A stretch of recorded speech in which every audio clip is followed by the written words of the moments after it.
What possible point could it serve? It's been over 9 years since I last made a video on NephilimFree, and I never thought I would again. But recent events inspired me to do one last video, a capstone, if you will, of the NephilimFree Typical Creationist Liar series. This video will be a long-form breakdown on NephilimFree. Instead of only debunking the pseudoscientific claims he makes, I will be discussing the impact he had on the skeptic community, as well as analyzing his most distinguishing character flaws that made him such a fascinating and infuriating spectacle for so many years. Let us begin. Chapter 1. The History of a Dumbass.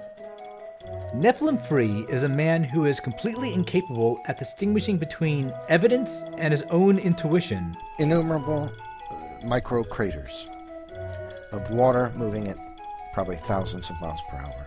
Many thousands of miles per hour. Possibly 5 or 10 or more thousand miles per hour. Despite not having any formal education in science, he believes he is an authority on a plethora of scientific fields to an extent that he thinks he can utterly dismiss any peer-reviewed paper based on nothing more than his own incredulity. Carbon dating is unreliable for objects older than 30,000 years. Now, you know why? It's, for one thing, it proves the Earth is less than 30,000 years old. He is a man absolutely convinced in his intellectual superiority over everyone, despite knowing almost nothing about anything. If the mountains were rising over such incredibly slow rates as evolutionists believe, gravity would suck the water out of them as they rose ever so slowly, and they would harden and dry. What the... This is your conclusive, unequivocal, and unarguable proof? It took me a while to understand what the hell NephilimFree is getting at by successfully proving that mud dries out. But try to follow this. He seems to believe that rocks can only fold into mountains if they're soft, like wet mud. He is a man so crazy he thinks he has been visited by aliens, which he says are hybrids between fallen angels and either humans or different kinds of animals. The alien gray is a mixture, a genetic mixture between human and insect. NephilimFree is a man so out of touch, he is an actual geocentrist. I'm a geocentrist. I believe the universe is spinning around the Earth. And he believes that autism is a belief system, because it ends with ism. He is against vaccinations, does not believe in human-caused climate change. Basically, if there is something stupid, NephilimFree believes it. Now, if you have not been following my channel since the beginning, you might be wondering, who is this man? What dealings have I had with him? Why is anyone listening to him? And why would someone f*** their cousin, microwave the brain of the resulting progeny, and then put him in front of a computer with internet access? NephilimFree first appeared on YouTube sometime around 2008, when the creationism versus science type videos first started becoming common and popular. According to him, he used to be an evolutionist, but then he decided to spend 2 years on the internet studying both sides of the argument, and then comparing what they said to known science. A Christian who believed in evolution for most of my life. You know why I don't anymore? Because I took 2 years of my life reading, studying everything I could find on the internet about the subject, about the validity of the Bible. I do not know what he meant by known science. My guess is that known science is probably what he thought he understood about science in his head. That is the only sense I can make from it, since his implication is that there is the evolution side, the creationism side, and then the neutral science in the middle, and that doesn't make any sense.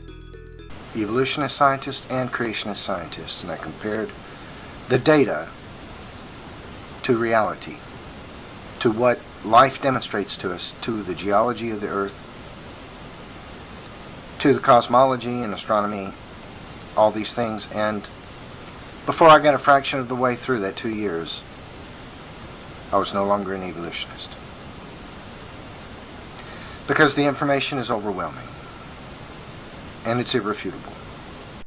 NephilimFree's claims were often pretty standard fare, containing all the usual pseudoscience and dishonesty you would expect from a creationist. And carbon-14 has been found inside diamonds, which evolutionists claim takes hundreds of thousands to millions of years to form in the Earth. What stood NephilimFree out were his constant playground bullying style goading. See if you've got more guts, maybe, than Don Exodus 2 did, who didn't even show up for his debate. I want to show you how anti-science, non-scientific, and utterly stupid the average evolutionist, God-denialist, atheist on YouTube really is. Now think carefully about what I'm about to say, Sporty. His comical delusions of grandeur. All I can tell you is that I'm a perfectly sane, highly intelligent person who has a firm grasp on reality. It's quite obvious they're afraid to actually debate one-on-one an educated, informed creationist. And his alarmingly bizarre behavior. I swallow. Evolution. I believe. I have faith in evolution. How come you don't eat your babies? I first became aware of Evidence Free after I found the YouTube channels Potholer54. There's a mound in Australia that has it's estimated. Okay, now we know some bullshit is going to follow. And Theta Omega. I went to bed one night with strep throat, and I woke up the next day not knowing, but allergic to about 10 different foods that I had not been allergic to the night before. Because a mutation occurred to my DNA. Bullshit, bullshit, bullshit, bullshit.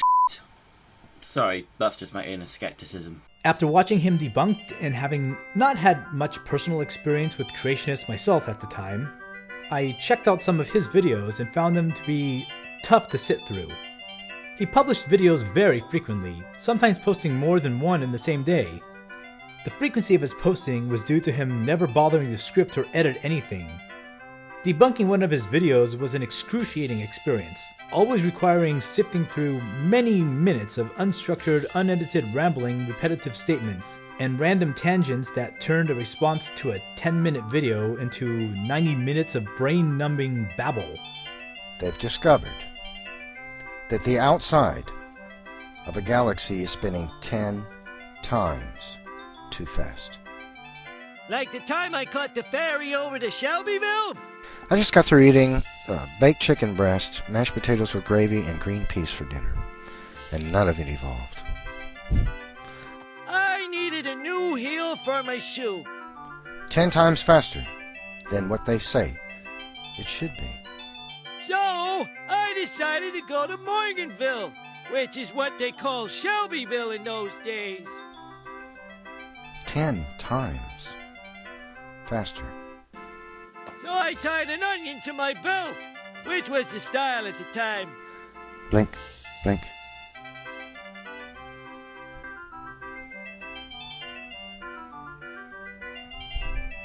Now, to take the ferry cost a nickel, and in those days, nickels had pictures of bumblebees on them.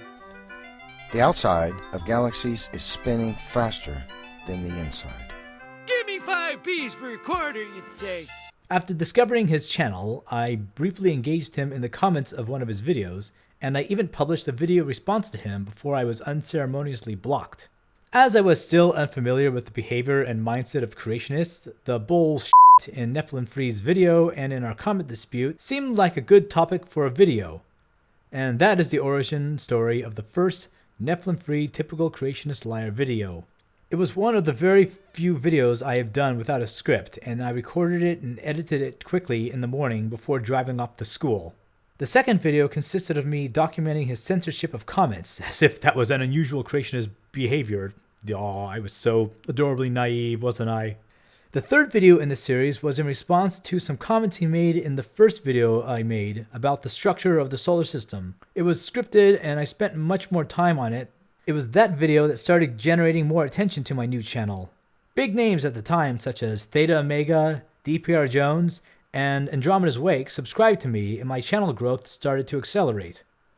I suppose that means I have NephilimFree to thank for my channel ever reaching the 4-digit mark. I even had the distinction of being one of the first YouTube atheists he would frequently call on Skype. I will go more into that later. Evidence-free became a curious oddity, like a circus sideshow for many of us. He was well known in the atheist skeptic circle, not only for how stupid he was, but for being one of the most inexplicable nutjobs we had ever seen. He was this larger-than-life blend of dumb, arrogance, narcissism, and creepy weirdness. I cannot apologize for what I'm about to confess. Jesus Christ is the living Word of God. He is the Son of God, born of flesh, crucified for the sins of the world, died and was resurrected, and ascended into heaven. He is my Savior.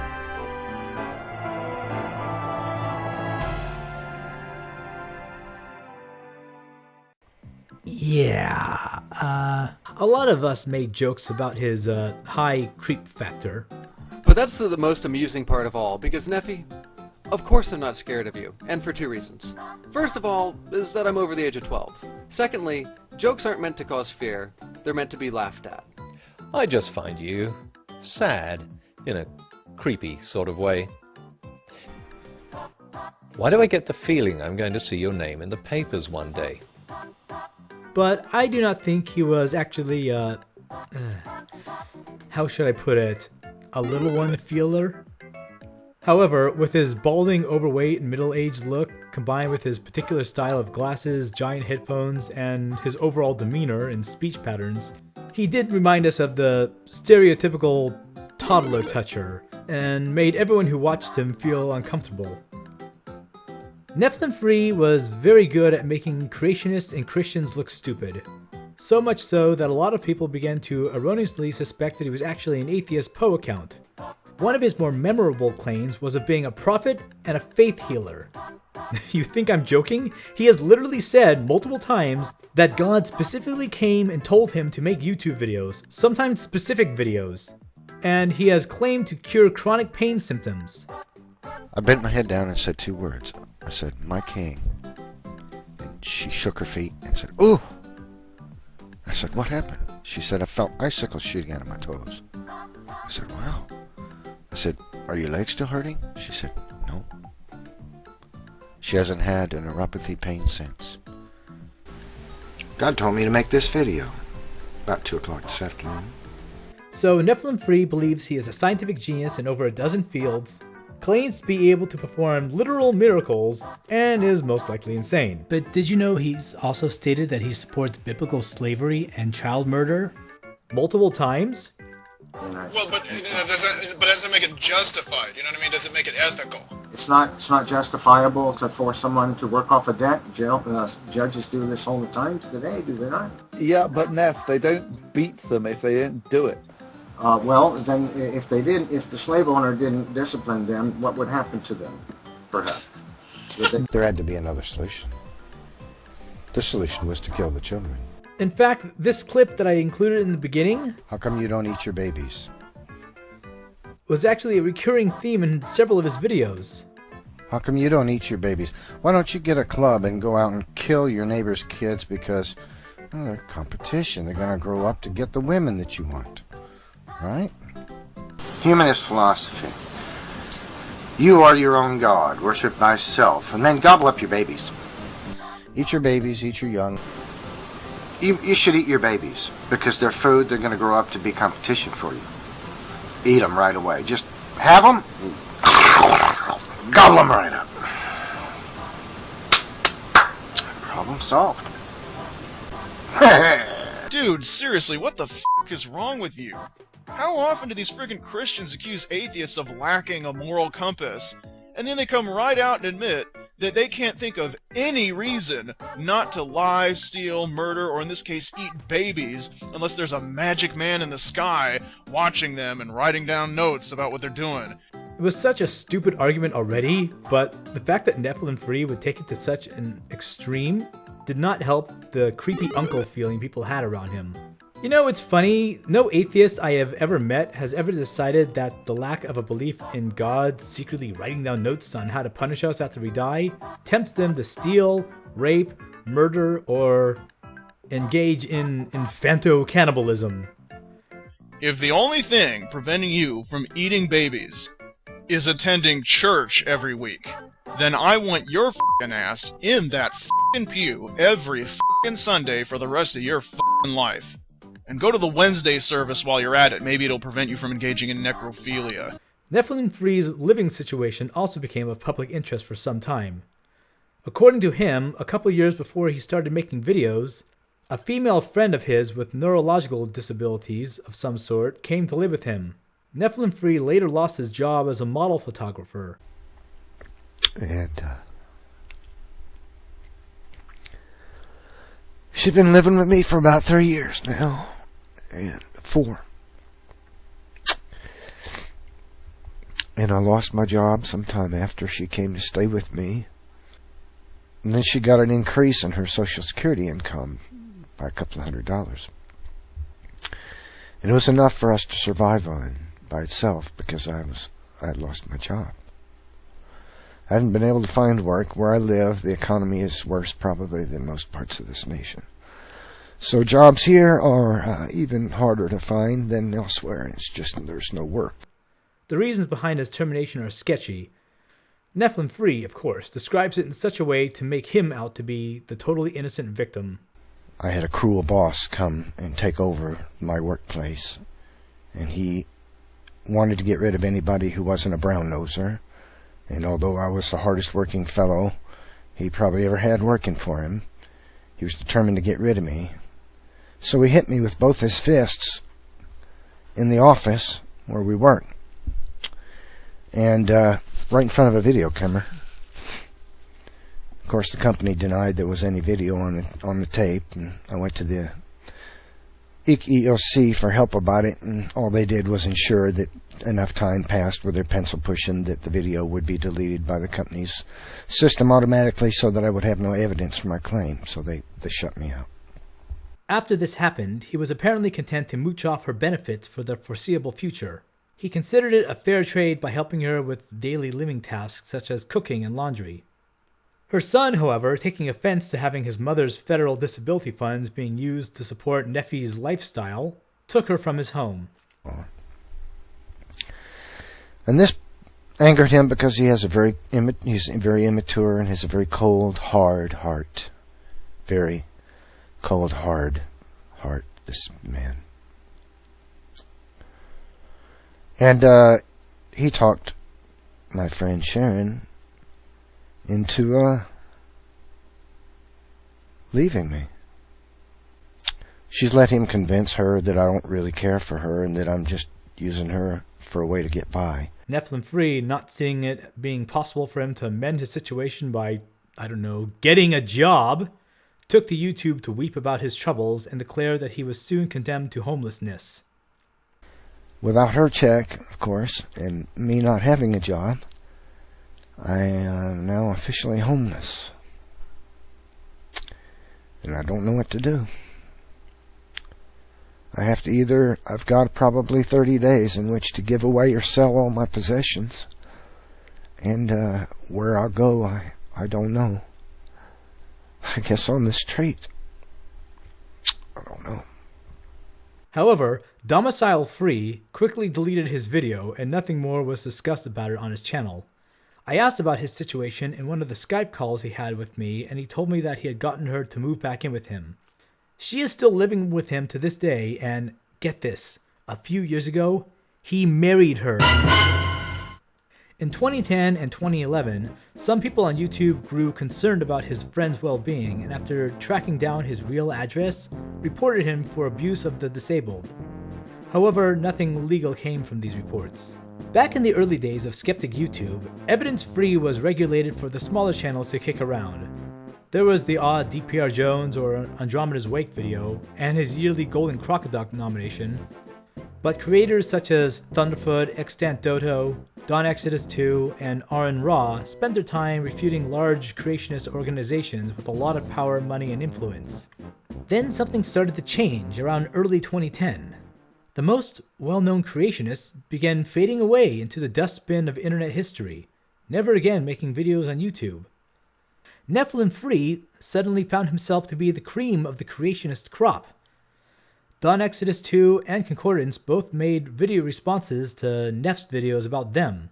NephilimFree, perhaps noticing the increased attention from atheists his channel was getting, got it into his head that he should debate the high-subscribed YouTube atheist video producers. This video is a challenge to the following preachers of abiogenesis and evolutionism on YouTube: Thunderfoot, Zomgrits Gets Chris, Freethinker, Aaron Raw, CDK007, Dawn Exodus 2, Potholder 54, Koala Soup, Phil Hellenese, The Thinking Atheist, and Extant Dodo.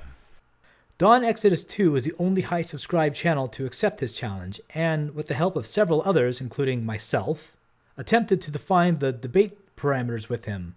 Planning the debate with NephilimFree proved impossible, as NephilimFree could not understand how debates work, could not stick to any agreed-upon details, and insisted on broadening the scope of the debate into a random discussion about every scientific field that popped into his head. Probably a creationist tactic to open up avenues for topic jumping. The debate, of course, never happened. Dawn Exodus 2 decided that NephilimFree was too childish and incompetent to plan a debate. If we go and we spend the time ironing stuff out, and then you just go, oops, no, you know what, I changed my mind, and you know what, if you don't agree with it, you're screwed. Sorry, I don't have the time to do all that. What's the point in talking or arguing out anything if you're just going to go and change it? So he scheduled it himself to occur in his blog TV channel. NephilimFree did not show up, choosing instead to appear on Shock of God's blog talk radio show. Even though Dawn Exodus 2 made it clear where and when he would be, him not calling in the Shock of God show was declared a default victory by the Creationists, who proceeded to mock the atheists by childishly calling Dawn Exodus 2 a chicken. He weaseled out. He didn't show up for his debate, just chickened out. Didn't even call in for it. Didn't show up. I will cover this in more detail in Chapter 3. The upside to all this was the creation of a bi-weekly League of Reason show starring DPR Jones, Aaron Raw, Andromeda's Wake, Dawn Exodus 2, and Thunderfoot. League of Reason show later splintered off into Andromeda's Wake's own projects. The remaining panelists, plus Concordance, formed the Magic Sandwich Show. NephilimFree was invited onto the Magic Sandwich Show several times to discuss some of his claims, but denied the invitations, insisting on a one-on-one or sometimes two-on-two moderated debate. It's hard to find somebody that will, I guess. So anyway, I'm changing my challenge. I would like to challenge Dawn Exodus 2 and Aaron Raw to debate with me, not this Sunday, but the following Sunday. Still insisting that Aaron Raw, Thunderfoot, and others were too chicken to debate him.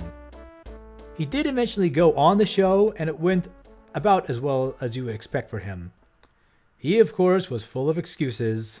DPR Jones spent a lot of effort making sure that I got very little chance to speak, and that they got all the time and speak, and that when I tried to make an assertion or ask a question rather, that I got cut short. Oh no, you're dragging it on too long.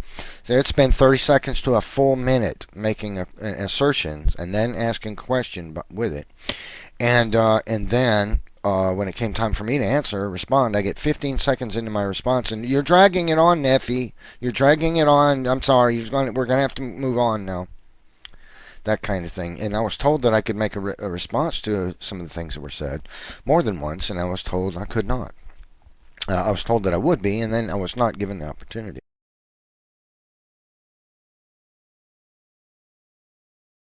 Then that's quite clearly true. But I don't see that that's not any evidence of evolution. Okay, one at a time, please, gentlemen, one at a time, and keep it civil, please. I'm going to ask Spencer to respond to Nephilim's point, and then I know that Don Exodus wants to make a point as well, so I'm going to go to Thunder, then Don, and then back to you, Nephilim, okay? Sorry, I was unaware that Nephi made a point. Well, I thought you, okay, in that case I'll just go straight to Don. Later that year, NephilimFree's claims about the floodwaters were deemed worthy of 2 consecutive episodes of Why Do People Laugh at Creationists by Thunderfoot.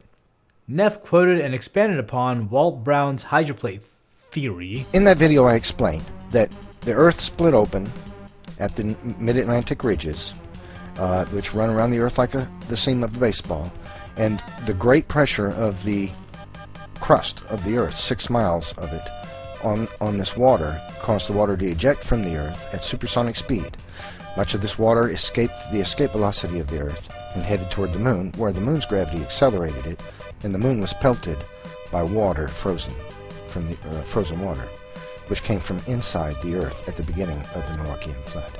Well, the idea of craters on the Moon being caused by Noah's flood became one of NephilimFree's most infamous claims. Jokingly dubbed the Lunar Bukkake theory, the problems with this model are numerous, such as the inability to freeze water at a distance of Earth's orbit away from the Sun. But the primary issues arise from NephilimFree's lack of knowledge of Bernoulli's theorem, conservation of energy, and the mechanics of fluid motion. Not to be discouraged by such trivialities as the conservation of energy, NephilimFree doubled down on his claims by stating that the tectonic plates fitting tightly together would have narrowed the spray of water and increased the distance it traveled. for example, if you have an opening this large, and you have a fluid passing through it with X amount of pressure behind it, it will pass through with X velocity, right? But if you have that same fluid with that same pressure passing through a nozzle size or aperture at that size, the velocity of the fluid passing through it will be increased because the nozzle size is smaller. Unable to fathom how the crust of the Earth has different properties than a garden hose, NephilimFree made several videos defending his nozzle-size justification. Mr. Ed Martin is a professional fire chief, has served in various firefighting departments. The primary function of a nozzle is to increase the velocity of the water flowing from the hose line. Yeah, that's right, Sporty. I am sure a firehouse chief is a great source of facts about fire hoses, but he is probably not an expert in the physics of fluid motion. A hose nozzle and a falling rock work in different ways. A hose acts as an outlet to a source of water under pressure. When you open the tap, the pressure attempts to equalize and does so as quickly as possible. The hose stretches and straightens out under the pressure until a state of equilibrium is reached. If I were to kink the hose, the pressure in the source remains constant, but the buildup of water increases the pressure within the hose, causing the section behind the fold to stiffen up more. Releasing the kink releases the pressure built up, which causes the flow rate and distance to increase until it returns to a state of equilibrium. If I reduce the nozzle diameter with a hose attachment or my thumb, the pressure in the source again remains the same, but the pressure at the nozzle increases until a new equilibrium is reached. The force is concentrated over a smaller area, providing more speed to the exiting water. In short, a hose is a constant flow rate system, not a constant pressure system. The model NephilimFree described gets its energy from the potential energy of falling rock, not a pressurized container. You simply cannot get around the conservation of energy. Unlike the hose, this is a constant pressure system, not a constant flow rate system. Lots of people try to explain this in NephilimFree. Thunderfoot, Osmoroid, Steph Zula, me, but he never ever will admit when he is wrong. NephilimFree continued to defend his argument by trying to claim that narrowing the nozzle size of a squirt gun would cause it to shoot water farther. This was easily testable with my collection of 90s era Super Soakers. Hello everyone, I'm back in California. I'm in my parents' backyard where NephilimFree Typical Creationist Liar 8 was filmed over 9 years ago. And just like before, my mom is my cameraman. Say hello, Mom. Hello, Mom. Moving on. And this is the same squirt gun I used in the aforementioned video. As you see, it has 3 nozzle sizes. Unlike the hose, changing the nozzle size doesn't increase the pressure at the end point. So, as a result, the smaller nozzle size shoots water just as far as the larger nozzle size. It just takes longer to release the pressure. We'll start off with the larger hole. I'll pump it 10 times. 1, 2, 3, 4, 5, 6, 7, 8, 9, 10. Fire. Alright, there we go. Now I'll switch it to the smaller hole. Pump it again 10 times. 1, 2, 3, 4, 5, 6, 7, 8, 9, 10. And it'll fire again. Same angle. I'm standing in the same place. And there you go. Never one to quit while he is behind, NephilimFree dug himself into an even deeper hole of stupidity by adding to his claim. And dirty water rushed out of the Earth's atmosphere, froze in space to become comets. The comets that come past the Earth once in a while, which science proves cannot be 10,000 years old because of the rate at which they burn up as they pass the sun, by the way. The fact that the total mass of the comets in the solar system most likely exceeds the mass of the entire Earth aside, the makeup of the comets is mostly water. But if the waters from the fountains of the deep had the same components as comets, the other ices comets contain would have poisoned the oceans with lethal levels of cyanide and other compounds, and would have filled the atmosphere with enough carbon monoxide to cause instant death to every air-breathing life form on the planet. These statements from NephilimFree ended up being part of a second Why Do People Laugh at Creationist video. By the way, comets are typically high in iridium. No, Neph, comets are rich in water. It's only the iron-rich meteors that have monstrous levels of iridium, an element that is found in the K2 boundary. No, Neph, it's the KT boundary. K2 is a mountain, which was created by the flood, because comets are from the same water as the flood. Actually, Neph, if that were true, it would have gassed all life on Earth, whether they were in a boat or none, long before anything even thought about drowning.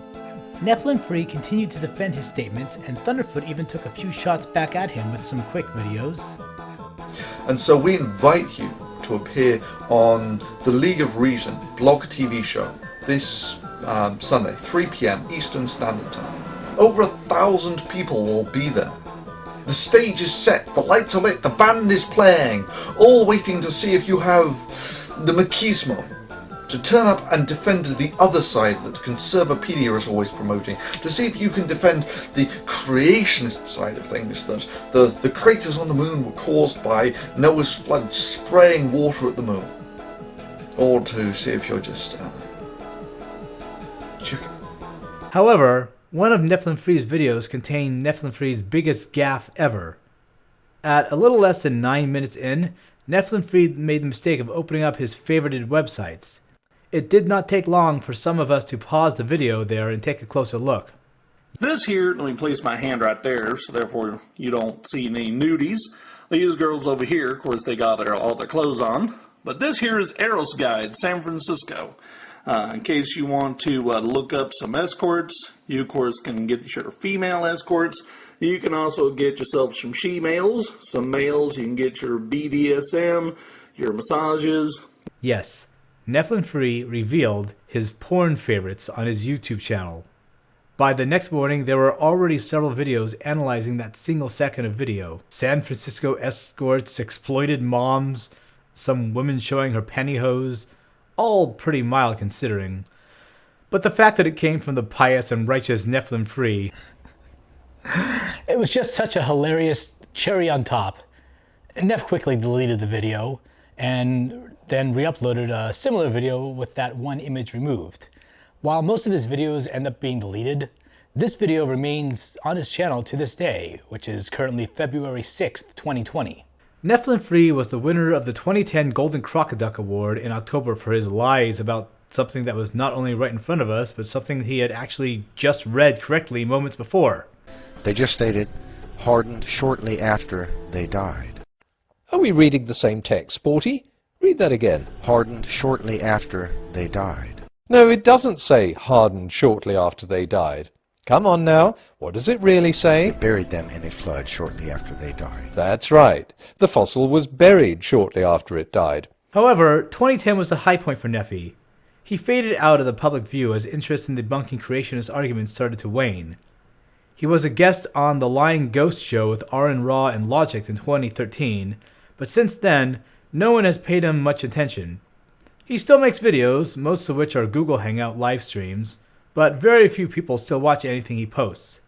It was actually an atheist who taught him how to live stream on YouTube, so that is the only reason he still has a presence on YouTube at all. His audience may be all but gone, but his ego has not diminished even in the slightest, and, as you will soon see, his ego is one of his biggest problems. Chapter 2. Hopelessly Deluded. I work in IT with a lot of other people. Despite having worked in some fashion in IT for over 10 years, more often than not, I find myself in situations where I do not have all the answers.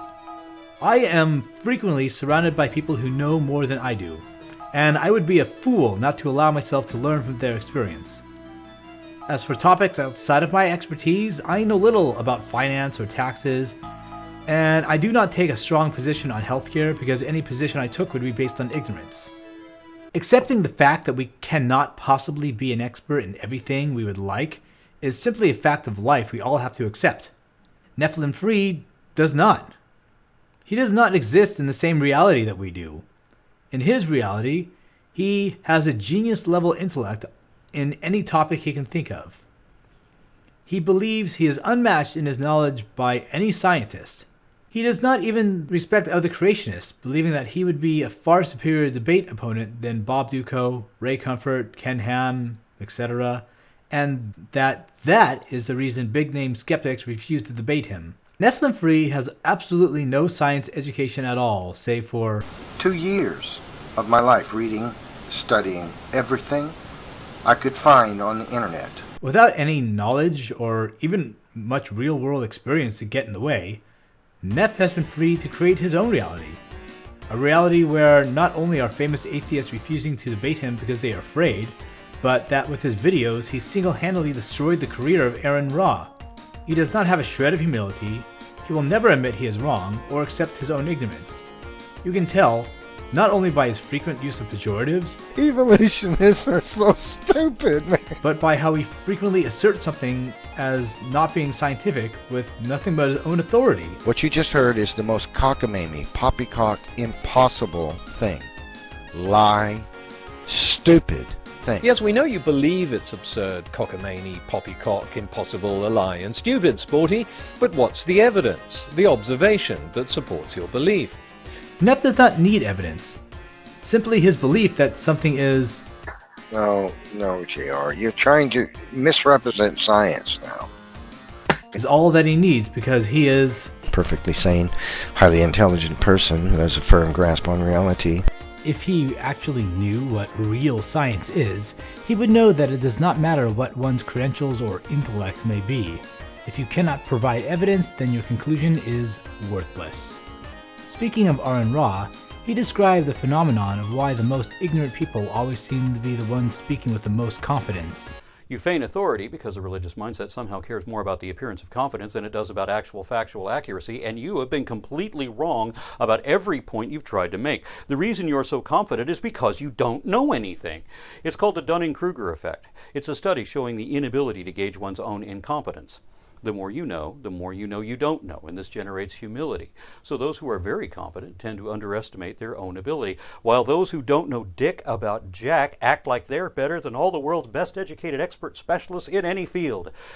The creation of Neph's insane beliefs and his ludicrous overestimation of his own knowledge is in part a result of our safe and sheltered first world existence and his lack of real-life challenges. Let me elaborate.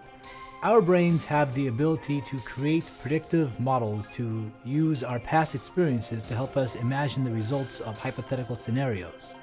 This was a very important evolutionary advantage, and it allowed us to experiment with our environment and teach ourselves new ways to improve our chances of survival. It is a skill we are born with, and we use it every day without even being aware of it. Basically, it allows us to fill in gaps in our knowledge with our own intuition. Unfortunately, attempting to fill in a very large gap in our knowledge causes us the illusion of competence in a topic without knowing much about it. It is a perfectly natural and understandable response. Not understanding something causes us stress, and our instinct is to avoid stress. But this stress avoidance causes us to instinctually find comfortable solutions to conundrums in our minds, even if they are ones we made up ourselves. This is why students who take their first few introductory classes often feel overconfident in their knowledge of the topic compared to a graduate student who might underestimate their abilities.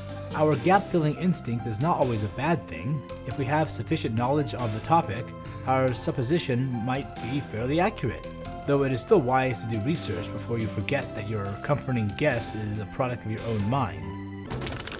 Oh no, these vaccinations and opinions look so similar.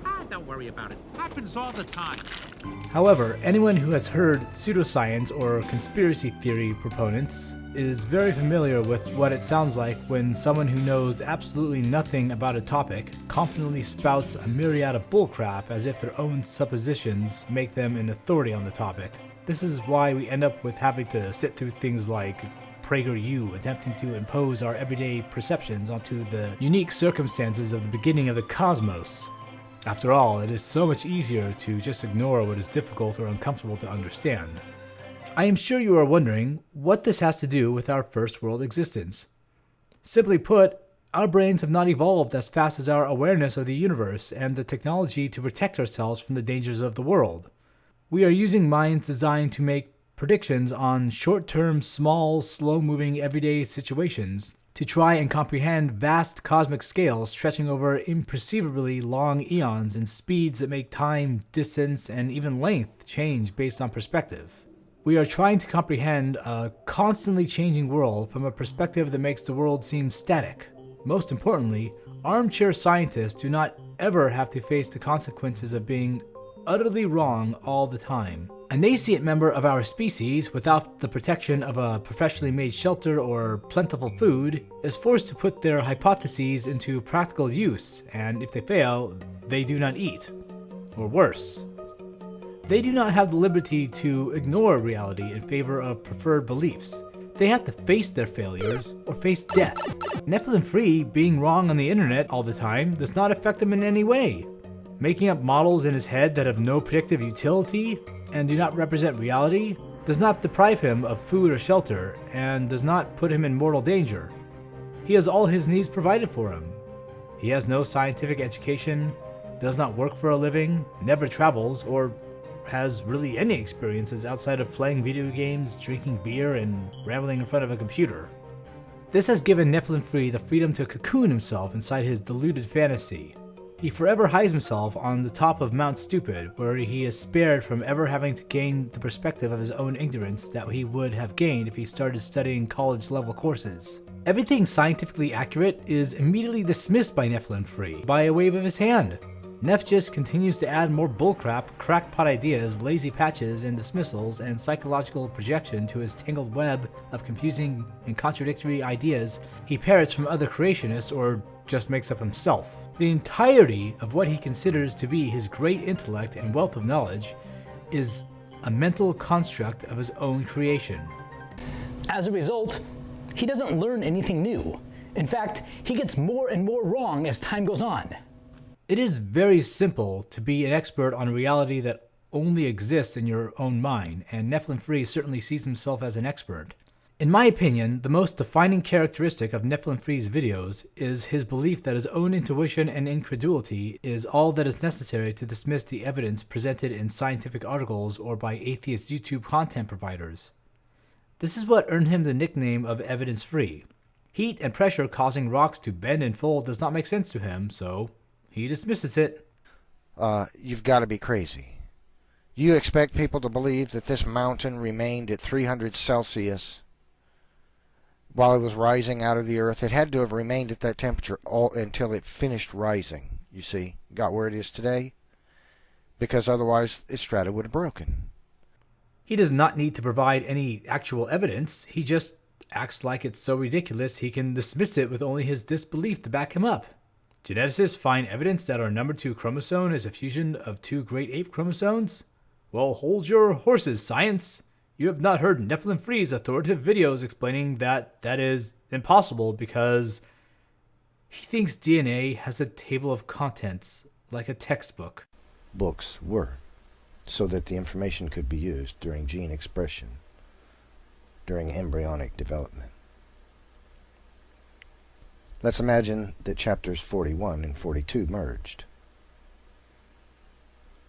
The algorithm would be looking for chapter 42, and it would find chapters 41 and 2 merged.